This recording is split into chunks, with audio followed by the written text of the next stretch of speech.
Hi, this is Andrew Todd with Keller Williams Realty in Murfreesboro, Tennessee.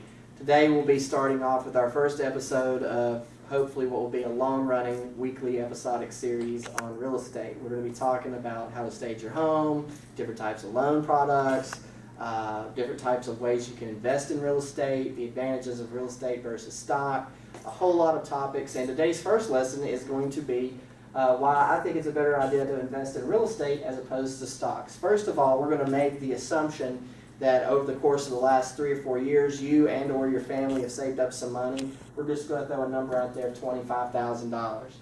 According to conventional wisdom, mutual funds and stocks typically make an average of about 10% return on investment over the course of the last 100 years.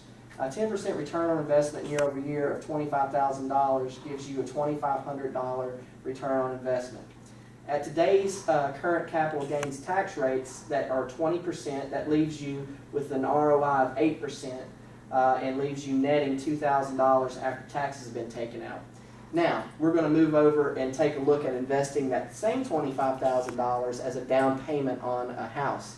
We're going to be using homes in Murfreesboro for an example because that's where I live and that's where I kind of know a lot about the market and what's going on. Let's say you buy a 3-bedroom, 2-bath house for $100,000 near MTSU and you put $25,000 down. This home gives you a 25 to 30% year over year cash flow return on investment. You're averaging about $500 to $600 net cash flow per month. If you're taking out a $75,000 mortgage at today's current interest rates, you're looking at about a $550 mortgage payment a month, and that includes your property taxes and your homeowner's insurance. You're probably renting these houses anywhere between $1,100 to $1,200 a month out there near MTSU, which is probably giving you, like I said, the $500 to $600 profit a month, which you basically invented your own printing press and printed your own money and gave yourself about a $7,000 a year pay raise. So you can make $6,000 or $7,000 a year, or you can make $2,500 a year. Also, not to mention, there are great tax advantages for investing in real estate. Number one, according to current laws, you get about a 3% depreciation rate per year off the investment price.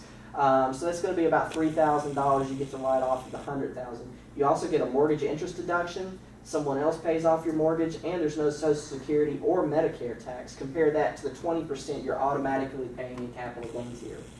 And then the third thing I want to mention is with stocks, there's often a lack of control. You're just handing your money over most of the time when people think of investing in mutual funds. They hand their money over to fund managers.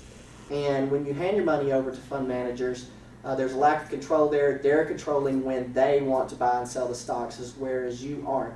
When it comes to real estate, you can control when you want to buy, when you want to sell, how much you want to pay for it, how much you want to get for it, and to some extent, if you're doing a buy and hold situation, you're able to kind of control what kind of tenants go in there based off of their financial history. Of course, we don't want to break any fair housing laws. It has to be solely based off of their credit worthiness and financial history. And then lastly, there's a weakening dollar going on right now. If you don't believe there's a weakening dollar, 10 years ago, gas was around $1.80 to $2 a gallon. Now it's $3.30 a gallon. The dollar's depreciating rapidly, whereas I think real estate intrinsically holds its value because you're able to put your hands on it. It's something that is tangible. And even if the dollar totally collapsed and we went to a new type of currency, the new type of currency would be used to pay rents for real estate. Lastly, in real estate, you have the ability to hold it and rent it, or you have the ability to flip it. If you were wanting to flip this property that you bought for $100,000, let's say for $125,000, and you had $25,000 in capital gains, you could indefinitely defer taxes as long as you use a 1031 exchange, which is a law that says if you buy something of the same price or more expensive, you're able to defer those taxes on the capital gains. You could do that indefinitely. Therefore, again, it's almost like you're inventing your own printing press. And I guess that's about it for episode 1. Appreciate your time, and come back and check us out next week. Thank you.